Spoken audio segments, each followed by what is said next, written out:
This is the Dairy Brothers Tribecast, a podcast for diehard Cleveland Indians fans. Presented to you by waitingfornextyear.com. Now, here are the hosts, Matt and Todd Dairy. Man, oh man, another excruciating weekend of Tribe baseball, but they get the split of the four-game series of the Yankees. We are back with you. It is, in fact, the Dairy Brothers Tribecast, brought to you by our friends at waitingfornextyear.com, and, of course, the Center for Advanced Dentistry, Dr. Ben Hornstein.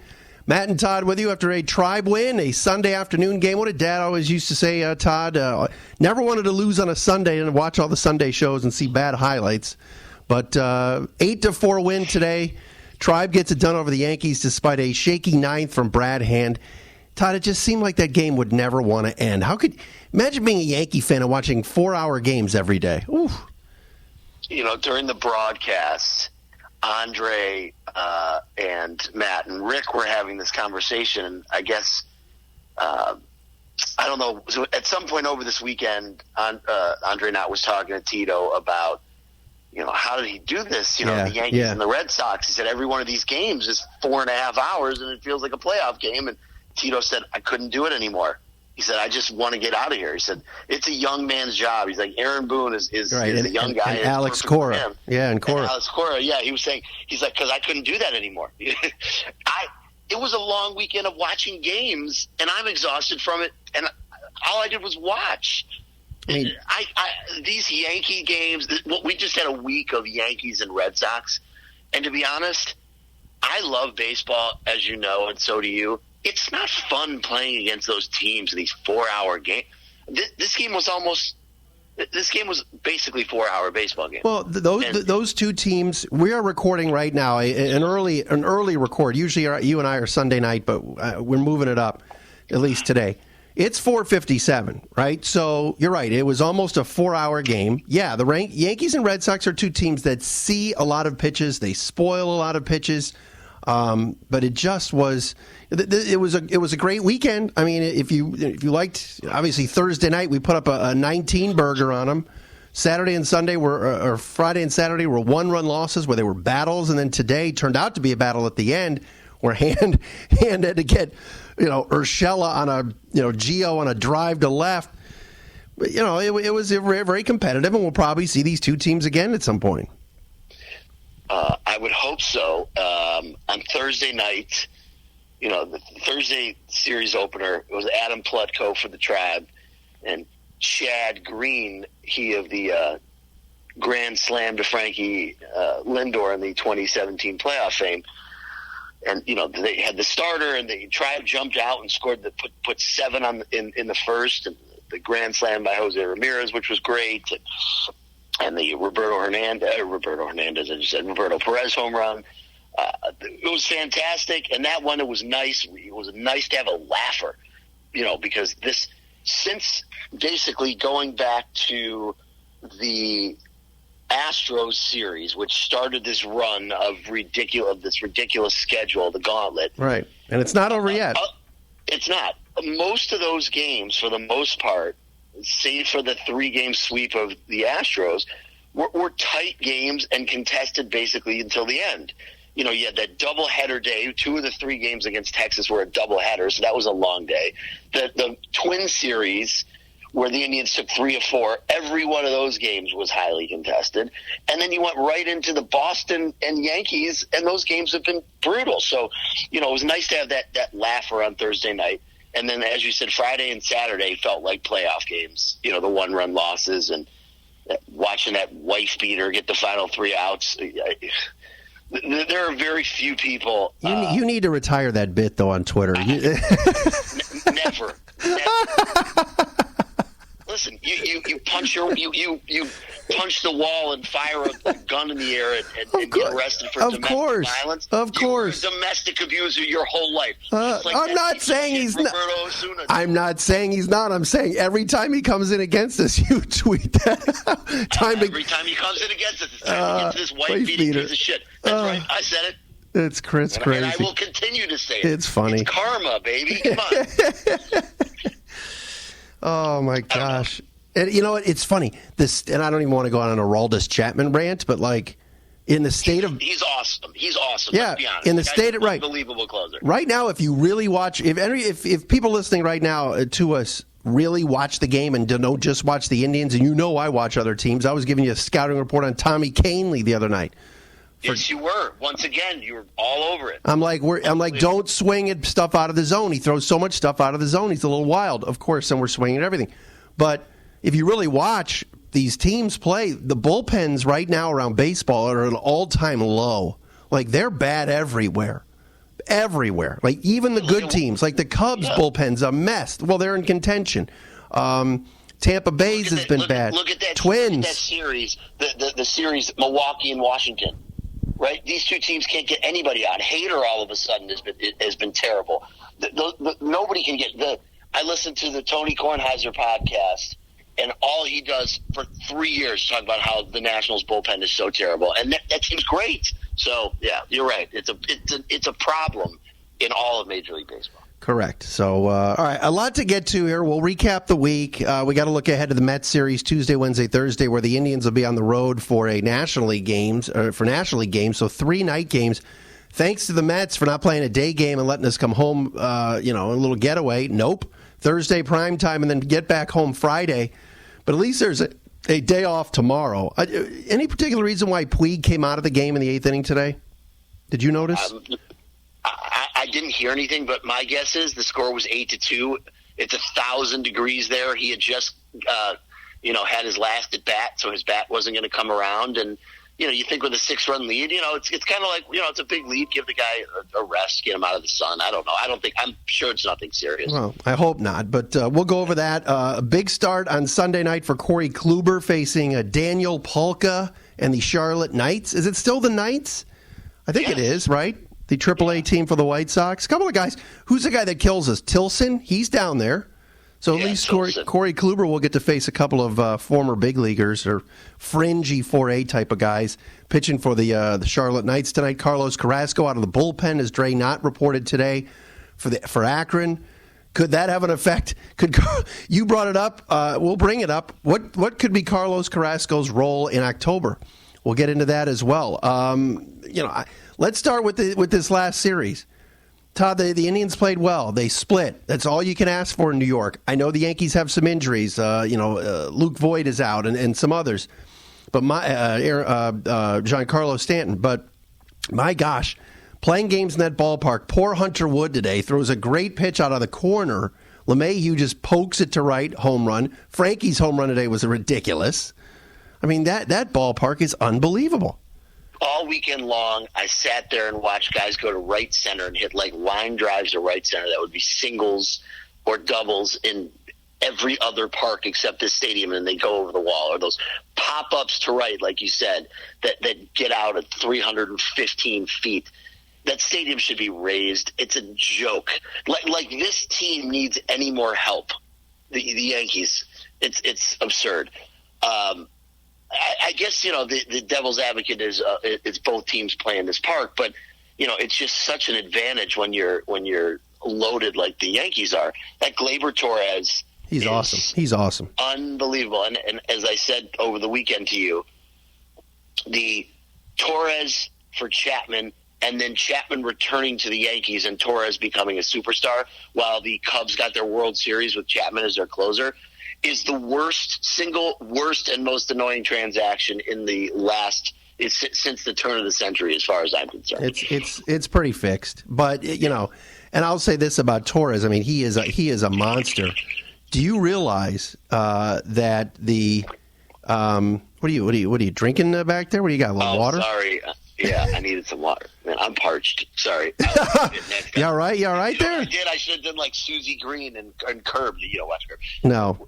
Take a big sip and go. All right, go ahead. Howard does that sometimes. But he can do whatever he wants. Let's talk Chris Wilding. All right. Anyway, so medicated Pete. The tribe will be facing medicated Pete Alonso this week. What was I saying? Yes. Kluber Torres. Yeah. Do you realize that the Detroit Tigers, the Yankees called the Detroit Tigers at the deadline on numerous occasions asking about Matthew Boyd, which the Yankees need Matthew Boyd. And Al Avila, the Tigers general manager, say, "Yeah, we'll talk to you about Boyd. We want Kluber Torres." That's awesome. Yeah, okay, and God, I mean that is so absurd. Isn't that hilarious? It's no wonder the Tigers are the laughing stock of baseball. That's who you're asking. That's like the Pelicans last year. They're going to trade their one young, not that they're one, but their most controllable, cheap. He's 22. Potential superstar asset. He's a top 10 player now. Yeah, for a lefty who's having a couple of good seasons in a row and is a free agent in a year. Right. Okay.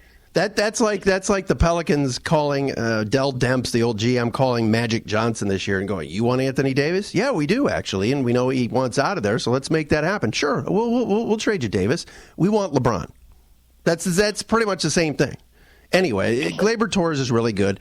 Tribe played well this weekend. You're right. The couple of LeMahieu homers, and he's really good player. But just the pop-ups. But I think the Indians showed this weekend that the Indians didn't exactly have to play long ball all weekend either to keep up with the Yankees. And I know Jose Ramirez had a huge start to this series, but some situational baseball was pretty good. Finding some holes. Carlos Santana, the star of the game yesterday, at least for the Indians in that loss. I like that we went toe-to-toe with that team. And I know the talk about, well, who do the Indians want to face if they get to October? First of all, they have to get there. They got no help today. They're getting no help today so far from the Rangers. The Tigers blew a lead to the Rays, so Tampa's right there. Oakland keeps winning, so it's not going to be easy. But you're right. You look up and you say, who do you really want to face? The Astros or the Yankees? I would probably say the Yankees. You have to, just strictly from the fact that if you play Houston in a 5-game series and they're going to be able to set their rotation, and you're staring at Verlander, Cole, and Greinke in 3 games, or would you rather face Tanaka, Paxton, and who knows who they're Herman? I mean, please, that's not even close. I would much rather face the team with worse pitching, where you would have a chance, and the Indians would have that advantage. Obviously, Houston's just the total package, and I wouldn't want to see them until anybody who would want to see Houston before the Yankees is absurd, it's ridiculous. I don't want to see the Astros until I absolutely have to. I mean, like you said, let's get there first, but there's no way I would rather play the Astros than the Yankees. And you look up and you say, all right, New York has a better record, and you figure, how's that? Because Houston is so loaded, and both teams have gone through a lot of injuries. Heck, the Indians have had them as well with all the pitchers that have been out, and today Clevenger showed why he's going to be so important. Labored through, did he go 5 today, and that was it? Yeah. It was a 5 and fly. It was a 5 and fly, but he only gave up 3 hits, and early in the game, every batter was going 3-2, but he struck out 10 guys in 5 innings, and so the pitch count got ratcheted up. So he had to come out, and the Indians bullpen, other than that pop-up homer that LeMahieu hit off of Hunter Wood and hands issues, everybody else was pretty good today. It was good to see Whitgren bounce back after giving up that crush job to Torres on Saturday, which ended up being the game-winning run. But listen, let's get back into the Indians bullpen for a little bit. What's interesting to me is Saturday, Saturday's game, Whitgren came in, so Plesac pitched into the 5th, got into some trouble, ended up giving up the back-to-back homers, and he came out of the game with 2 outs in the 5th, and Tito went to Whitgren there. Whitgren's been, for the most part, pitching the 8th inning, or the 7th inning and 8th inning. Right. But this was an interesting spot. The game was still only a 2-run game, and he went to Whitgren there, and then Phil Maton. Phil pitched 2 scoreless innings, which was good to see. He pitched 2 scoreless innings. But it's kind of been a mix and match, if you've noticed lately. Friday night in that game where was it Friday night when Simber came in with the bases loaded? Yeah, and he was trash. He loaded the bases. Yeah, he loaded the bases, and he went to Oliver Perez and then Clippard, and that was about the 8th inning. We see Nick Goody pitch in the 8th inning. All of these guys are kind of like very interchangeable. Very interchangeable. Yeah, normally, we have seen over that last, during the Tito era, it's kind of been like you've had your closer, whoever that might be, Cody Allen. Miller and Allen were interchangeable a little bit more in 16 kind of because they were both so dominant, but it was kind of like Shaw, Joe Smith, Miller into Cody. Now it's kind of like, Brad Hand is the closer, but these guys have all pitched in so many different spots. The only guy who's pitching late for the most part every time is Ollie, and now because he's the lone lefty, and that's kind of how it's gone. But I think it's a good problem to have. Normally, I am more of let's define these guys' roles, but the way baseball is now, it's more of a situational. You want to have your best guys face the best guys, whether that be in the 6th inning or the 7th. You know what I mean? Like if there's 3, 4, 5s coming up, and you want to use your best reliever in the 7th because that's where the 3, 4, 5 is going to come up, then that's what you should do. And I think Tito's adapted and done a nice job there. Oh, I don't think there's any question about it. And Tito deserves a lot of credit, and he deserves credit this weekend. We looked at the lineup this morning and went, wait a minute, what? No J-Ram. The guy's wearing out the Yankees all weekend. He's going to get a day off tomorrow. Why isn't Jose in the lineup? Boom, Mike Freeman. Lester Freeman, three hits, all extra base hits, and a 3-run homer to put us up 4-0. I mean, you guys, there's Francona bashers listening right now. I know you're out there when it comes to the bunting and everything else. But my God, I mean, that was a great move. Great move. Worked out nicely, definitely. We've been, you and I have talked about this many, many times, talked about this on the pod. I don't think anybody could get this team to where it is through the injuries and keep this team together and get them as close. I don't think there's anybody in baseball who could have done it the way Tito has.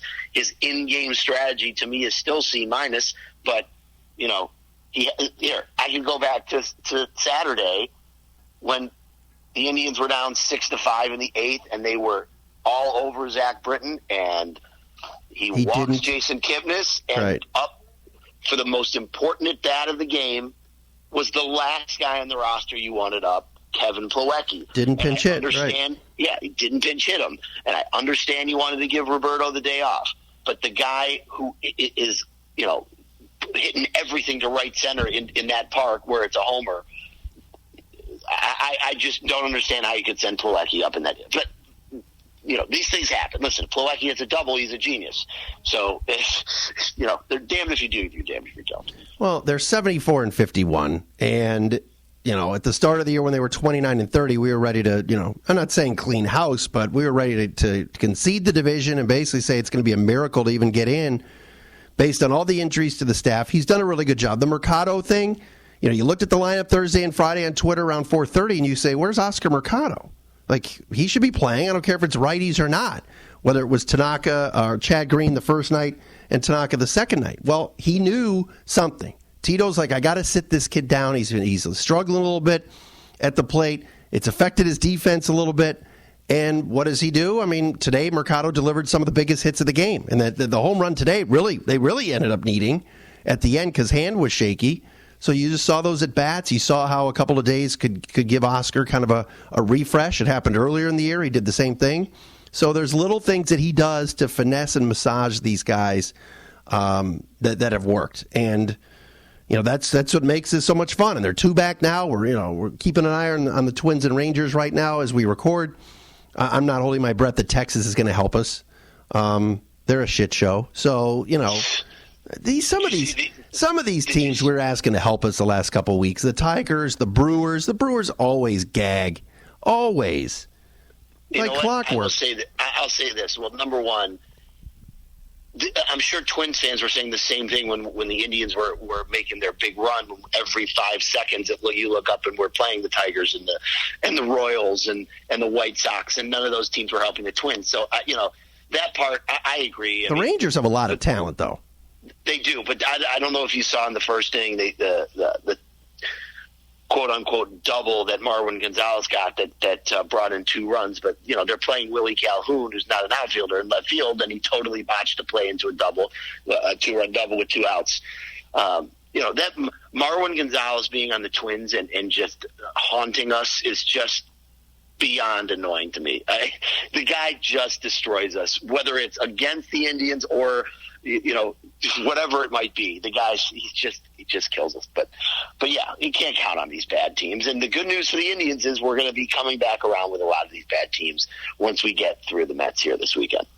Dairy Brothers, yeah, no doubt. Dairy Brothers Tribecast, Cleveland 8, Yankees 4. I'm saying Cleveland. You ever notice Matt Underwood does that a lot? Like he'd be like, and Cleveland's up 2-0. Cleveland will play from in front. Double barrel action. Got him by a whisker. I could go through all the Underwood isms. We should make a T-shirt. Oh, for God. Although today Manning was like, that's a great point, Matt. I'm like, whoa, Manning giving Underwood a little love. How about that? A rarity. I wanted to watch a little bit of Yes, maybe yesterday to hear Michael Kay because he was coming back, and that is a really good broadcast. I for sure will be watching some of the games on the Mets telecast this week because that to me is the best booth in baseball with Gary Cohen, Ron Darling, and Keith Hernandez. That's a good broadcast if you've ever heard it. Yes, it is. Yes, it's great. And you know what else? Obviously I just when you live in Cleveland, everything gets blacked out, so you always get the local feed. So it's fine. I chose to watch it anyways. But I know that Friday night the game was on MLB Network. Yeah. And I heard I saw some highlights. Yeah. Like online when I went to watch highlights. And it was Costas, and hearing Costas call Indians Yankees just like brings me back to '90s playoff baseball. Remember it was on NBC and they called it the Baseball Network or whatever. Oh yeah. Costas called the. Unfortunately, the '97 World Series. Costas also called Tony Peña's home run in Game 1 of '95. Yeah, but you and I were in the park with Howard Pearl and Andrew Siciliano. That's a fearsome foursome right there. Man, oh man. HP Radio, home of the hits. That's right. We when I was watching Friday, you're right on MLB. Like just Costas and Jim Cott from the Boogie Down, that's big time. That's like a big time broadcast. Like that's big game when you've got Costas and Cott Tribe at the Yankees. That's a different feel. Like when I watch those college football games now with Chris Fowler, that doesn't smell big game to me at all. But if I heard Musburger on there or Keith Jackson, that's a different story. Yeah, well, you won't be hearing Keith Jackson anytime soon since he's no longer with us. All right. Dairy Brothers Tribecast for another Sunday. Tribe splits with the Yankees. Tuesday, Wednesday, Thursday, Tribe at the Mets. And then Friday, Saturday, Sunday, back home for a series with the Kansas City Royals. All right, so we talk about the Kansas City Royals. Richard Christie's KC Royals. That's right. All right, so tonight, Kluber's back, pitching in a couple of minutes. Actually, it's underway. Kluber is in Charlotte with the Columbus Clippers, and then you've got the Carrasco situation. Todd, tell me this: if you had to give me your biggest look at this or your crystal ball, if I could spit it out, what do you envision? I mean, I think they think Kluber is going to be back in this rotation and a part of everything, and I think Carrasco is going to end up in the bullpen. What do you think? Well, they've kind of already said that if Carrasco does make it back, it's going to be in the bullpen. Kluber is definitely going to end up back in the rotation, and I think that they plan on using him as their number 3 starter in October if things line up the way they, end up and we get to October. Plesac, you got to remember, and Andre Knott said this on our podcast a few weeks ago, they want to limit the amount of innings that Plesac starts. So I think they're going to go to a simulated kind of 6-man rotation in September. I think Plutko will stay in, but they're going to move pieces around, whether Plesac, and my guess is Plesac will pitch, once every 7 days or 8 days, and they will keep basically your top, hopefully Kluber will be. I'm also guessing, by the way, that today's October 18th, Sunday, October 18th. I'm going to guess that you will not see Kluber on this roster until September 1st. I mean, it would be stupid to add him because you'd have to send somebody down and, let him have another rehab start. It's fine. He's still on a 60-day DL. So they're going to also have to find a 40-man spot for him. But I think Kluber will be back in the rotation. I think it'll be, basically they'll spread things out. And as for, and hopefully, Carrasco will, or Kluber will have built himself back up to, the full amount of pitches, and he'll be ready hopefully for October. As for the Carrasco situation, I mean, I don't know if anybody thought that he was actually going to be a realistic option, but if the way he's been feeling from what you hear, and the way he's been throwing, I know he went down and threw to some minor leaguers in like a little simulated game in Mahoning Valley. He's getting the shot now in Akron to see some live pitching. It wouldn't surprise me at all if come the first week of September, maybe not right at September 1st, because today's that's less than 2 weeks away basically. But you see him, and they'll give him a shot to play a big time role in the pen. Listen, you and I talked about this on text today. Brad Hand was terrible again. He's been terrible for a. He was bad in the All-Star game. Let's just go back to that. He's been very, very, very shaky, and I don't want to have to worry about my closer at this point, but you'd be a fool to not worry about him and say, oh, everything's fine, because it's not.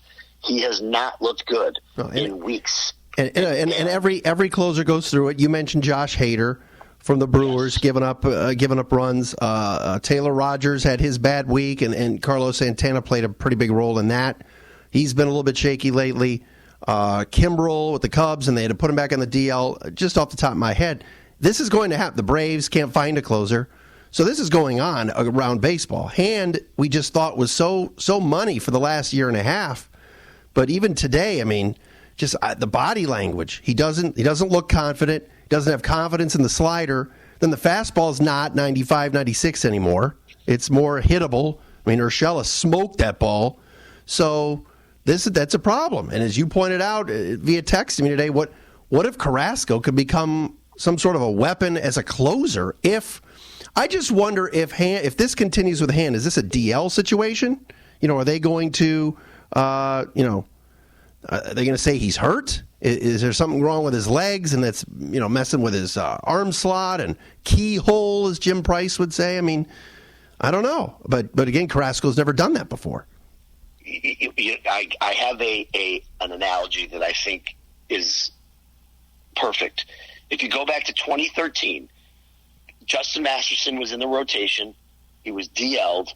He ended up coming back late in the season when the Indians had to go on that 10-game run just to get to the wild card. Right. And if you recall, Chris Perez was closing, and all of a sudden in September everything was an implosion. The infamous Jason, what people don't remember about the infamous Jason Giambi walk-off homer to beat the White Sox was that Chris Perez blew that game and forced the Indians to have to bat in the ninth inning, and it was like his third or fourth, blown save in a row, and the Indians were in a real bind.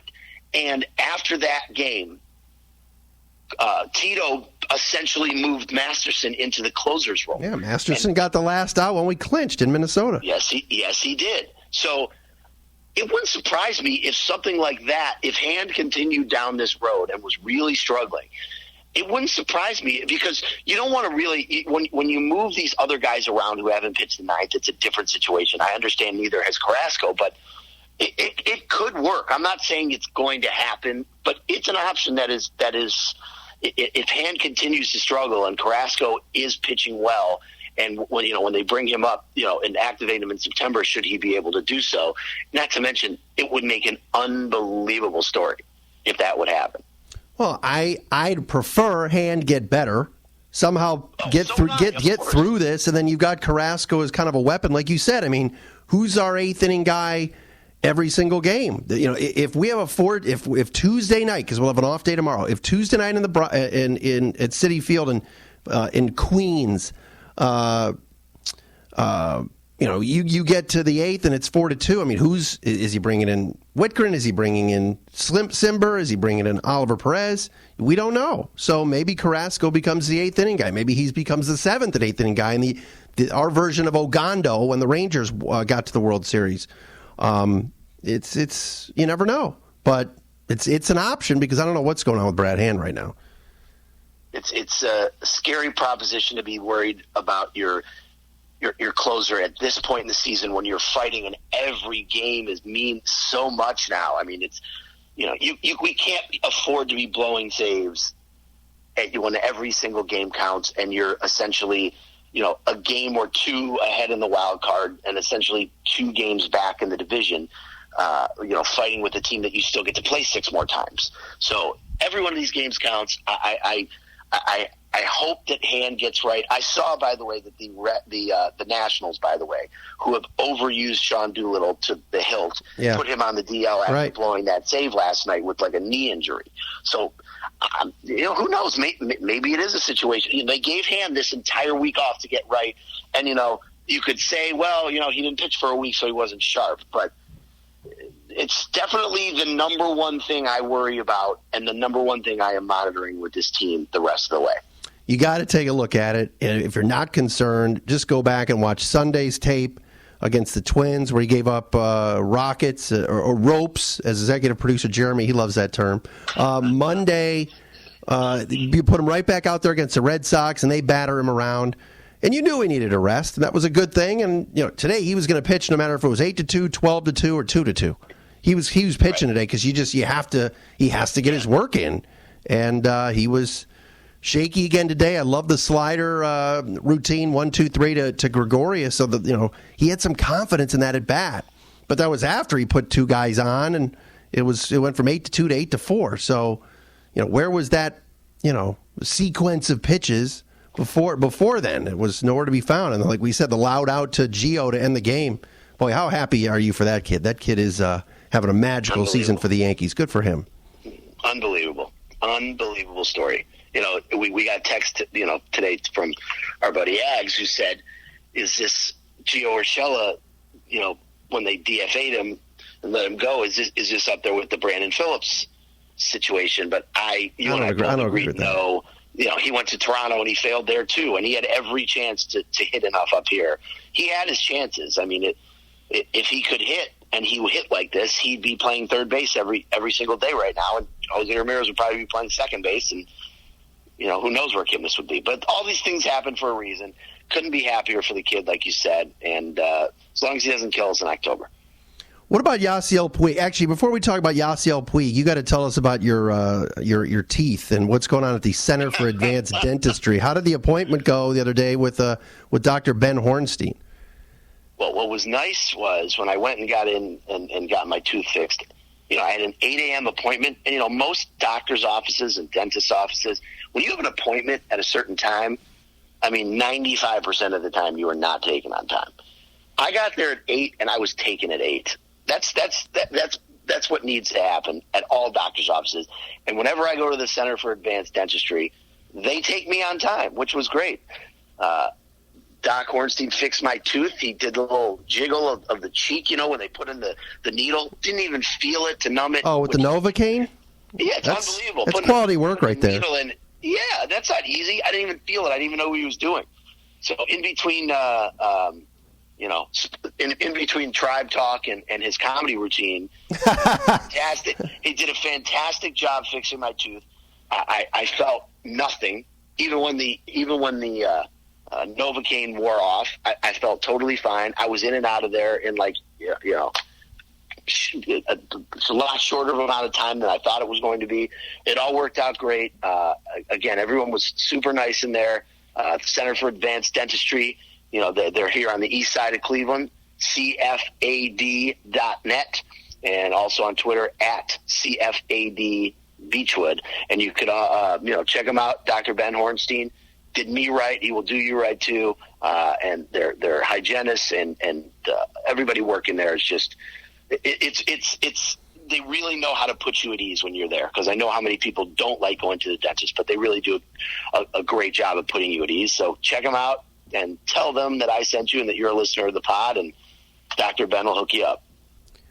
Absolutely, he will. It is the Center for Advanced Dentistry. All right, Matt and Todd with you on the Dairy Brothers Tribecast on a Sunday, August 18th. Tribe a winner today, 8-4 over the Yankees. Split the 2-game series with the Yanks, and this, this, like you said, this run of teams that the Indians have been playing, and really you could go back to, like you said, the Astros and the Angels, Rangers, Twins for 4, Red Sox for 3, Yankees now for 4, and then you got the Mets, who are right in contention for that NL wildcard spot coming up Tuesday, Wednesday, and Thursday. The one thing I like about the Indians and going into New York is Yasiel Puig has just been fantastic to watch. And I know Reyes, it's like a tale of two guys. We trade Bauer, and it's like, all right, who are the two guys that we're getting back? They're going to immediately go into the lineup every day.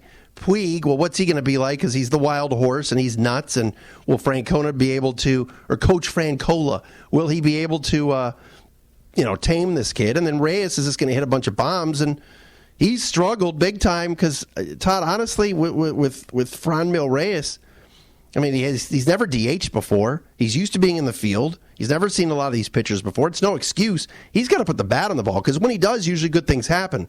But Puig's just been awesome. And defensively, he makes every play, too, out there. Yeah. I mean, talk about impressive. Listen, he comes in with this great reputation, Yasiel Puig, as a Dodger, and he had a good season with the Reds. But he is so much better than I thought he was. I never, obviously, when someone's not in your team and you don't watch him every single day, you can't get a true appreciation for how, good of a play. But he is unbelievable. Even in the loss, the 6-5 loss, or what I think it was, or no, it was the 2, whatever it was, 3-2 run losses.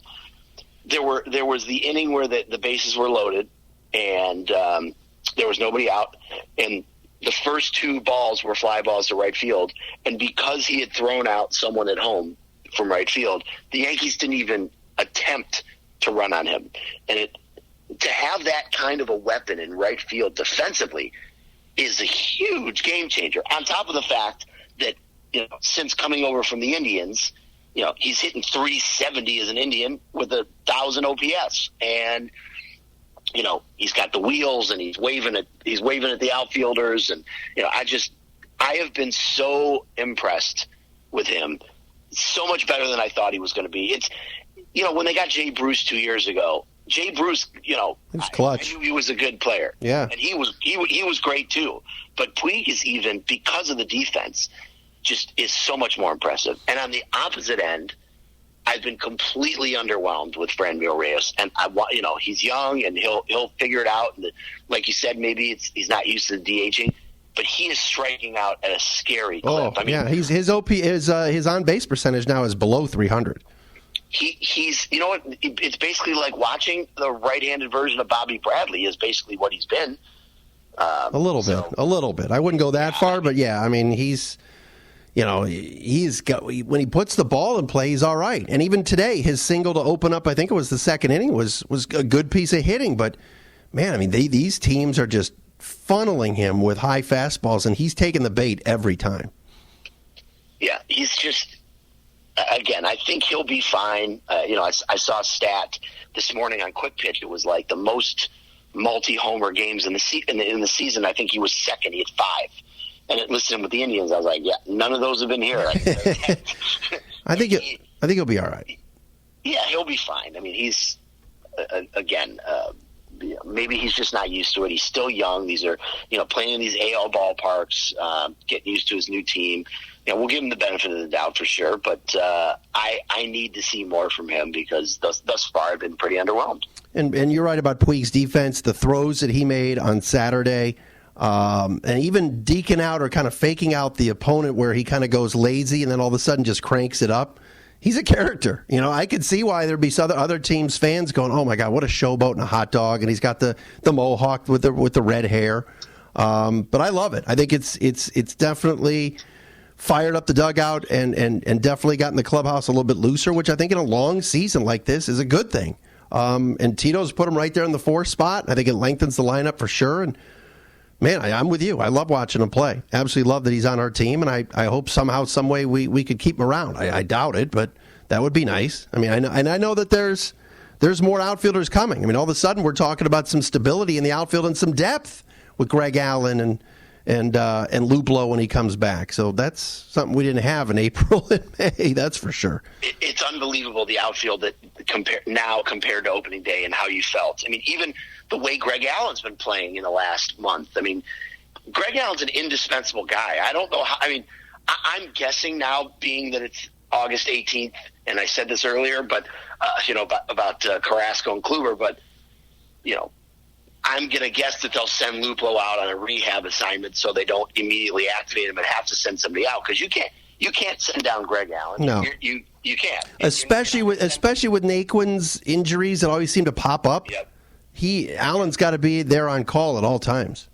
Plus, you're playing Greg Allen against left-handed pitching, pretty much regularly at this point. Without Luplow, he's basically become that guy. But he's also, interestingly enough, he played center field with Oscar playing left field almost all weekend, even though Oscar's the regular center fielder and Greg Allen's been playing some left field. And his speed, the fact that he's a hitter, he's put together a lot of good at-bats in these last month or so. I don't see how he can not be on this roster. You got to keep him around. So I'm guessing you will not see Luplow until September 1st when the roster expands. Let me ask you a question, and maybe you know the answer, and I don't off the top of my head. I know they changed the rules with it's not that you can't just bring up 40 guys anymore. What's the new number? Do you know? For September? Yeah. Oh, I have no idea. I didn't know that. I don't know that. Yeah. They lessened the number? 35 now. Really? I think they changed the rule. Yeah.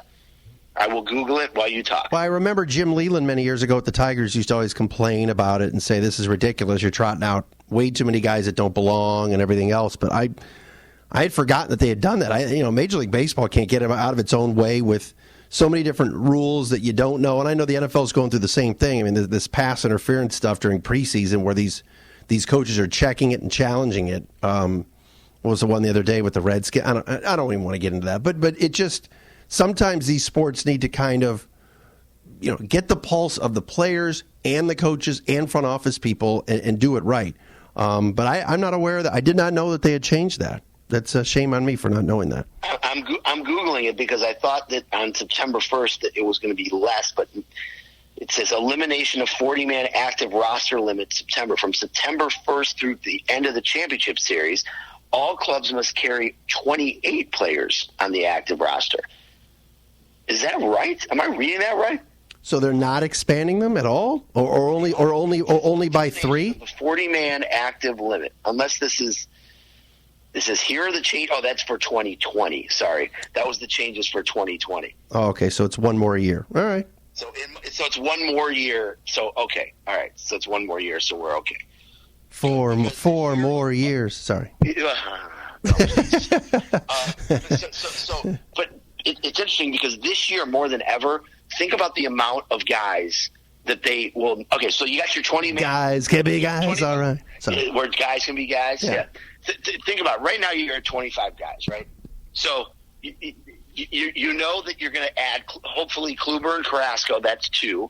Luplow would be 3. You'll bring up Eric Haas to be the third catcher. Right. That's 4. They're going to be. They were shuttling back these relievers back and forth. They're going to bring up the Logan Allen. Josh Smith, Logan Allen. Josh Smith. Yeah. They're going to. So another lefty. Who else am I forgetting? I think Daniel Johnson. Daniel Johnson will come up. James Karinchak will come up. Yep. Maybe Cam Hill also. I mean, What about Brandon Barnes? Oh, he's not on our team anymore. No, I think he went to the Twins. Yeah. Why is it that I feel like in September he's going to hit a home run again? He's going to hit a homer against us or something. I know. Brandon Barnes was Mr. September. Always had a home run or two in Chicago at U.S. Cellular or whatever they call it now. Yeah, what is that? What's it called now? It used to be the Guaranteed Rate Field, I believe. Yeah. Did you hear Bill Walton with Jason Benetti the other night? That was pretty good. That was great. That was good stuff. I could listen to Walton do anything. So I love you. You and I are always watching Pac-10 or Pac-12 after dark. That's right. Basketball and texting back and forth with how great Pash and Walton are. Speaking of Chicago, one Aiden James Pendleton will be at Wrigley Field this week. Your favorite stadium. Wait, did I tell my Wrigley Field story? I don't think you did. Last week I didn't tell my Wrigley Field story. No. Yeah. Well, we could. How long have we gone? Do we need to wrap this up? Can we wait one more week? We can wait one more week. All right. Let's never need to talk about being in that stadium ever again. But it was great. It was good karma. save it for another time. We had plenty of good stuff on this All right, one. final. And you haven't done the pitching matchups. Right, pitching matchups for Tuesday, Wednesday, Thursday. Shane Bieber against Steven Matz, the left-hander, on Tuesday night. Wednesday, Adam Plutko against Marcus Stroman, who the Indians have seen before, so it's not like they haven't seen him. And then Thursday night, 7:10 start for Aaron Savali and Noah Syndergaard. Thor. And no, I will not mention that he's on my fantasy team. Well, I just did.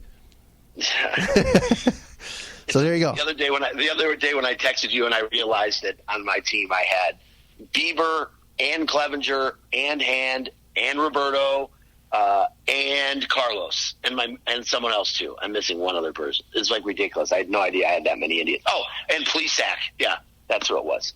So, I love it. There you go. And by the way, week. By the way, the Royals have to play the Red Sox in a suspended. They have to pick up a suspended game at Fenway on that Thursday.